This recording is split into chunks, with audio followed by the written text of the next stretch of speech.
Hello guys, welcome to the Seesaw Trader channel. இதான் நம்ம channel த seesaw trader. இது Telegram channel. சேனலில் இல்லாதவங்க டிஸ்கிரிப்ஷனில் லிங்க் இருக்கும், பார்த்து ஜாயின் பண்ணிக்கோங்க. ஏன்னா டெலிகிராம் சேனலில் தான் லைவ் அப்டேட்ஸ் எல்லாம் கொடுப்பேன். ஓகேங்களா? இந்த வீடியோவில் only post market analyst and pre market analyst மட்டும்தான் இருக்கும். ஓகே, இப்போ நம்ம சேனலில் வாங்க போயிடலாம். இப்போ இன்றைக்கி என்ன நடந்ததுன்னா, நான் ஃப்ரைடே வீடியோ போடலை. ஃப்ரைடே மார்க்கெட் நம்ம சொன்ன மாதிரியே தான் நடந்திருக்கும். ஏன்னா அப்போ அனலிஸ்ட் ப்ரீ மார்க்கெட்டில் நம்ம கொடுக்கல. ஏன்னா அது லைவ் அப்டேட்ஸ்லாம் கொடுக்க முடியும்னு சொல்லிட்டு பாருங்கள், 9:55 இங்கே நிஃப்டியில் கரெக்டாக இந்த மாதிரி என்ட்ரி ஜோன் வரும்போது நம்ம இங்கேருந்து பை பண்ண சொல்லியிருந்தோம். இந்த 91 டார்கெட் 147. ஓகேங்களா? அதே மாதிரி சென்செக்ஸும் சிமிலராக இருந்தது. ஸோ சென்செக்ஸ்லேயும் இதுதான் பாயிண்ட்டு, பையிங் ஜோனு. அதாவது 403 வந்தாலும் எடுக்கலாம். பட் இது வராது, ஏன்னா நிஃப்டிலேயே நமக்கு தெரிஞ்சு போச்சு. ஸோ அதனால் மேக்ஸிமம் எல்லாம் நிஃப்டியில் தான் இருந்திருப்பீங்க. ஸோ நானும் அந்த இடத்துல பை பண்ணியிருந்தேன், நல்ல ப்ராஃபிட்டு. பட் என்னால் கரெக்டான ப்ராஃபிட்டில் புக் பண்ண முடியலை. இங்கே பார்த்தீங்கன்னா நிஃப்டி கரெக்டாக அந்த லைனை தொட்டிருக்கும். அந்த 91 to 147 கரெக்டாக இது 147 தொட்டு நம்ம டார்கெட் அச்சீவ் பண்ணிடுச்சு. ஓகேங்களா? அதுக்கப்புறம் மார்க்கெட் ரிவர்ஸ் ஆகிடுச்சு. பட் அந்த டேட்டில் நம்ம என்ன சொல்லியிருந்தோம்னா, ஆப்ஷன் செயின் டேட்டா நமக்கு ஃபேவராக இல்லை, மாறி மாறி இருக்குது. அதாவது சென்செக்ஸ் கால் சைடில் இருக்குது, நிஃப்டி புட் சைடில் இருக்குது. ஸோ அப்படி மாறி மாறி இருக்கிறனால நம்ம சிங்கிள் டைரெக்ஷனில் இருக்க முடியாது அப்படின்னு சொல்லியிருப்போம். இதையே நேற்று நடந்தது இப்போ சொல்கிறேன்னா, ஃப்ரைடே நடந்ததை இப்போ சொல்கிறேன்னா, இன்றைக்கும் அதே மாதிரி தான் நடந்தது.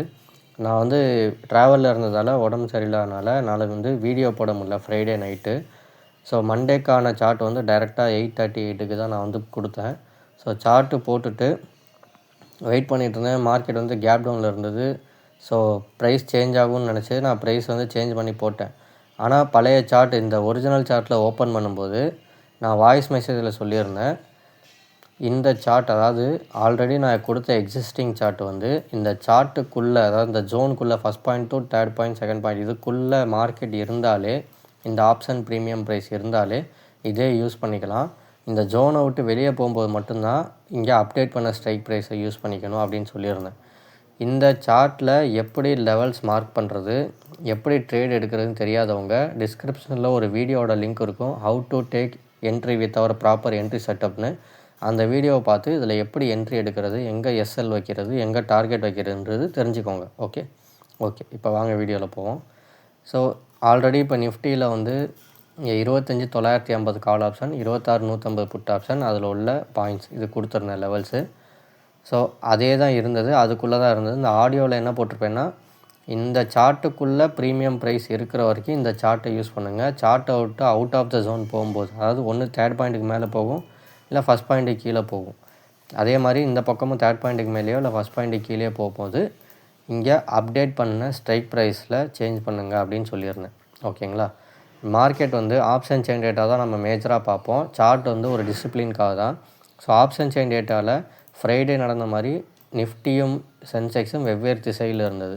நிஃப்டி புட் சைட்லேயே இருந்தது, சென்செக்ஸ் கால் சைட்லேயே இருந்தது. அதனால் நம்ம no clear direction, so wait அப்படின்னு பார்த்துருந்தோம். ஸோ நம்ம ஒரிஜினல் சார்ட் பார்க்கும்போது கரெக்டாக அந்த ஜோனுக்குள்ளே தான் இருந்தது. ஆக்சுவலாக சென்செக்ஸ் கரெக்டாக அந்த ஜோன்லேருந்து திரும்பிச்சு ஃபஸ்ட் பாயிண்ட்டுன்ட்டு, அதாவது கால் சைடு 84,900 கால் ஆப்ஷன். இங்கே ஃபஸ்ட் பாயிண்ட்லேருந்து கரெக்டாக இங்கே க்ரீன் கேண்டில் க்ளோஸ் வச்சுது. அதே மாதிரி புட் சைடில் ஆப்போசிட்டில் ரெட் கேண்டில் க்ளோஸ் வச்சது. ஸோ நம்ம channel name the seesaw trader. So சீசானா நீங்கள் குழந்தைங்க விளாடுவாங்கள்ல, சீசா நம்ம லோகோவில் இருக்கும், ஒரு சைடு உட்காந்தா ஒரு சைடு எந்திரிக்கும். அந்த மாதிரி இப்போது கால் சைடு கீழேருந்து மேலே போகுது, அதே மாதிரி புட் சைடு மேலேருந்து கீழே விட போகுது. ஸோ இதுதான் காரணம்.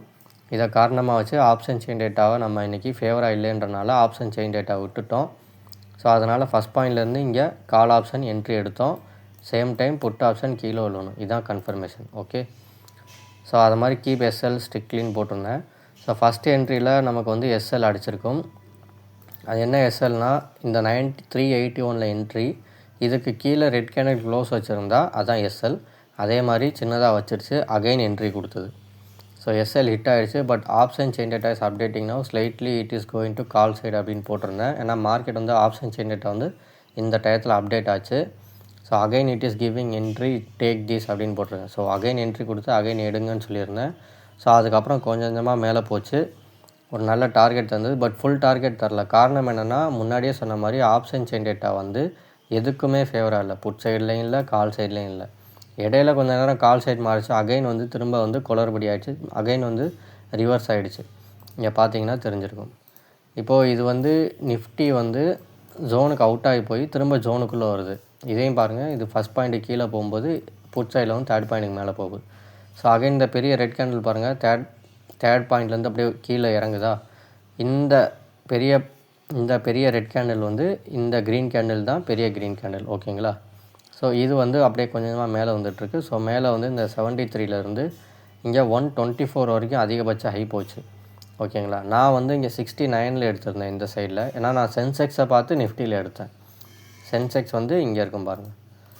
சென்செக்ஸில் இங்கே எப்போ ஃபஸ்ட்டு க்ரீன் கேண்டில், இந்த பெரிய க்ரீன் கேண்டில் விழுந்ததோ அப்போவே நான் வந்து இங்கே 3வது 4வது 5வது கேண்டில் க்ரீன் கேண்டில் விழுந்துச்சு இல்லையா, அப்போ வந்து இங்கே பார்த்தீங்கன்னா தேர்ட் பாயிண்ட்டு கீழே இந்த 2 ரெட் கேண்டில் விழுந்திருக்கும். ஸோ இந்த இடத்துல நான் வந்து நிஃப்டியில் என்ட்ரி எடுத்துட்டேன். ஸோ இதை சென்செக்ஸை தான் பார்த்து நான் கன்ஃபர்மேஷனாக வச்சுருந்தேன். இந்த ரெட் கேண்டிலில் நமக்கு எஸ்எல் ஹிட் ஆகிருக்கும். அகைன் வந்து பாருங்கள் என்ட்ரி கொடுத்துருக்கா. ஸோ இதை தான் கன்ஃபர்மேஷன் வச்சு நான் ஹோல்ட் பண்ணியிருந்தேன். பட் ஃபுல் டார்கெட் வந்து நம்ம இங்கே 381 வந்து 672 கொடுத்துருந்தோம். அதே மாதிரி நிஃப்டியில் அதுக்கு அடுத்த லெவல் என்னவோ அதுதான். பட் இங்கே வந்து புட் சைட்லேயும் அச்சீவ் ஆகலை, கால் சைட்லேயும் அச்சீவ் ஆகலை. காரணம் என்னென்னா ஆப்ஷன் செயின் டேட்டா தான் காரணம். அது வந்து நமக்கு ஃபேவராக இல்லை. அதனால் நமக்கு மார்க்கெட் பார்த்திங்கன்னா இங்கே ஹை 124 வரைக்கும் போயிருக்கு. நம்ம டார்கெட் வந்து 131 இல்லைன்னா 139. பட் நம்ம ப்ராஃபிட்டில் தான் இருந்திருக்கோம். பட் இடையில என்ன ஆச்சுன்னா, இங்கே ஒரு பெரிய ரெட் கேண்டில் விழுந்தவும், இந்த ரெட் கேண்டில் விழுகவும் நான் வந்து எக்ஸிட் ஆக சொல்லியிருப்பேன். இங்கே இல்லை, இந்த ரெட் கேண்டில் விழுந்தவும் நான் எக்ஸிட் ஆக சொல்லியிருப்பேன் காஸ்ட் டு காஸ்ட்டில். ஏன்னா அப்போ வந்து ஆப்ஷன் செயின் டேட்டா வந்து இங்கே 11:30க்கு வந்து ஒரு குளறுபடியாக இருந்தது. அதுதான் போட்டிருப்பேன் பாருங்கள். இந்த 11:30 மணிக்கு ஆப்ஷன் செயின் டேட்டா வந்து புட் சைடுக்கு மாறுது, அதனால் முடிஞ்ச அளவுக்கு எக்ஸிட் ஆகிருங்க அப்படின்ச்சு. ஸோ எக்ஸிட் ஆனதுக்கப்புறம் மார்க்கெட் திரும்ப பார்த்திங்கன்னா மேலே போச்சு. ஸோ காஸ்ட் டு காஸ்ட்டில் வந்து எக்ஸிட் ஆக சொல்லியிருப்பேன், அதான் இங்கே போட்டிருப்பேன் ஆஃப்டர் மார்க்கெட்னு. ஸோ நான் வந்து சீக்கிரமே வெளியே வந்துட்டேன். பட் இருந்தாலும் ஒரு சின்ன ப்ராஃபிட் தான். பட் இது வந்து பெரிய ப்ராஃபிட்டாக கருதப்பட முடியாது. பட் நம்ம சார்ட் வந்து நல்லா ஒர்க் ஆகிருக்கு. ஆப்ஷன் செயின் டேட்டாவும் நமக்கு நல்லா தான் ஒர்க் ஆகிட்டுருக்கு. பட் நம்ம தான் அந்த ஒரு ஆசிலேஷன்ஸில் இருப்போம், சின்ன பயத்தில் இருப்போம். பட் நம்ம சார்ட் பாருங்கள் எவ்வளோ அக்யூரேட்டாக இந்த 381 கீழே அடுத்து வரவே இல்லை. ஸோ சென்செக்ஸில் என்ட்ரி எடுத்திருந்தால் தாராளமாக நம்ம ப்ராஃபிட்லேயே இருந்திருப்போம். Okay guys. ஸோ இப்போ இன்றைக்கி வந்து முடிஞ்சிச்சு. நாளைக்கு வந்து நிஃப்டி எக்ஸ்பைரி எப்படி இருக்கும் அப்படின்றத பார்ப்போம். இப்போ இது வந்து நாளைக்கான chart. 25,950 call option, 26,150 put option. அதோட பாயிண்ட்ஸ் இது, லெவல்ஸ் இது. First point, second point, third point, break even point அப்படின்னு நோட் பண்ணிக்கோங்க. அதே மாதிரி சென்செக்ஸோடது, சென்செக்ஸோட 84,700 கால் ஆப்ஷன், 85,700 புட் ஆப்ஷன். அதோட பாயிண்ட்ஸ் இது. ஓகே, இப்போ செயின் டேட்டா வாங்க, அதுதான் நம்ம அனலைஸ் பண்ண போகிற இடம்.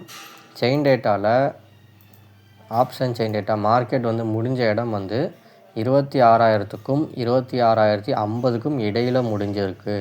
கரெக்டாக இதுக்கு இடைப்பட்ட இடைவெளி என்ன, 25 பாயிண்ட். 26,027 கரெக்டாக முடிஞ்சிருக்கு. ஓகேங்களா. ஆனால் அட்டமணியாக இங்கே என்ன கொடுத்துருக்காங்கன்னா 26,050 கொடுத்துருக்காங்க. ஸோ இப்போ நம்ம அட்டமணியாக இதை எடுத்துக்கலாம்.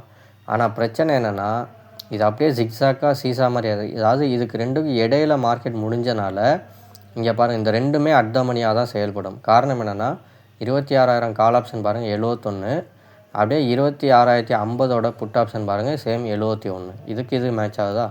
அதே மாதிரி 26,050 கால் ஆப்ஷன் 46, 26,000 புட் ஆப்ஷன் வந்து இதே 46. ஸோ இதுக்கு இது மேட்ச் ஆகுது. அப்படியே ஒன்று பாருங்கள் மேலே 105, இங்கே புட் சைடில் ஒன்று பாருங்கள் 104, 103. ஸோ இதுக்கு இது மேட்ச் ஆகிடுச்சு. அதே மாதிரி இங்கே பாருங்கள், இங்கே 28, இந்த பக்கம் 30. ஸோ அப்படியே போக போக பார்த்திங்கன்னா கரெக்டாக ஜிக்ஸாக்ஸாக மேட்ச் ஆகிட்டே இருக்குது. இப்போது அட் த மணின்றது 26,000 எடுத்துக்கலாமா இல்லை 26,050 எடுத்துக்கலாம்னா ரெண்டையுமே எடுத்துக்கலாம். ஏன்னா ரெண்டுலேயுமே ப்ரைஸ் இங்கே தான் இருக்குது. மார்க்கெட்டு தான் இப்போ இண்டெக்ஸ் தான் எந்த பக்கம் மூவ் ஆக போகுதுன்றது நாளைக்கு தான் தெரியும். ஓகேங்களா. சரி, நிஃப்டியில் இதான் நிலமைன்னா சென்செக்ஸ்லையும் இதே தான் நிலமை. ஸோ நிஃப்டியும் சென்செக்ஸும் ஒன்று தான் பாருங்கள். இப்போ சென்செக்ஸோட அட் த மணி வந்து 85,200. இப்போ மார்க்கெட் முடிஞ்சது என்னமோ கரெக்டாக 85,213 தான். ஆனால் இங்கே 85,200, 85,300 ஒரே இடத்துல தான் இருக்குது. ஸோ அதனால தான் கன்ஃபியூஷன். இப்போ பாருங்கள் லெஃப்ட் சைடில் இங்கே 351, இது அப்படியே 85,300 பாருங்கள் 354, இங்கே 85,200 352, 85 ஓகே. இப்போ இங்கே பார்த்தீங்கன்னா 85-200 call option 352, 85-200 put option 354. So இதுக்கு ஜிக்ஸாக்காக அது கரெக்டாக மேட்ச் ஆகுதா? அதே 85-300 கால் ஆப்ஷன் பாருங்கள் 301, இதே 85-200 புட் ஆப்ஷன் 304. ஸோ இதுக்கு மேட்ச் ஆகுதா? அப்படியே ஒன்று மேலே பாருங்கள், இங்கே 407, இந்த பக்கம் ஒன்று கீழே 408, அப்படியே இங்கே 467, ஓகே 467, இந்த பக்கம் பார்த்தீங்கன்னா 471. ஸோ இப்படி ஜிக்ஸாக்ஸாக மேட்ச் ஆகிட்டே இருக்கா? அப்போ இங்கே 2 அட் த மணி தெரியுது, 85-200, 85-300 தெரியுது. ஸோ இப்போ நான் இந்த ப்ரைஸ்லேருந்து கால்குலேட் பண்ணவா இல்லை இந்த ப்ரைஸ்லேருந்து கால்குலேட் பண்ணவான்றது கன்ஃபியூஷனாக இருக்குது. ஸோ இப்படி ரெண்டுமே முரண்பாடாக இருக்கும் நேரத்தில், முரண்பாடுன்னு சொன்னாலே அதாவது தவறாக இருக்கணும். பட் தவறாக இல்லாமல் தவறாக ரெண்டுமே சரியாக இருக்குது அப்படின்ற போது என்னால் கணிக்கு இப்போ என்ன சொல்ல முடியும்னா, இப்போ இந்த 2 சைடுமே ஈக்குவலாக இருக்கனால மார்க்கெட் வந்து அதிகபட்சம் சைட்வேஸில் தான் இருக்கும் அப்படின்றது தெரியுது. சைட்வேஸ்னால் ஒரு சின்ன ரேஞ்ச் பவுண்ட், ஒரு 100 பாயிண்ட்டுக்குள்ளே மேலே கீழேன்னு இருக்கும், அதை சைட்வேஸாக எடுத்துக்கலாம். இல்லைன்னா ஃபஸ்ட்டு பாதி வழக்கம் போல் சொல்கிற மாதிரி ஃபஸ்ட்டு பாதி மேலே இருந்தால் செகண்ட் பாதி கீழே இருக்கும், இல்லை ஃபஸ்ட்டு பாதி கீழே இருந்தால் செகண்ட் பாதி மேலே இருக்கும்.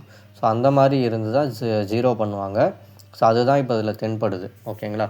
ஸோ எதுவாக இருந்தாலும் நாளைக்கு லைவ் டேட்டாவில் பார்க்கலாம். Okay guys, thank you.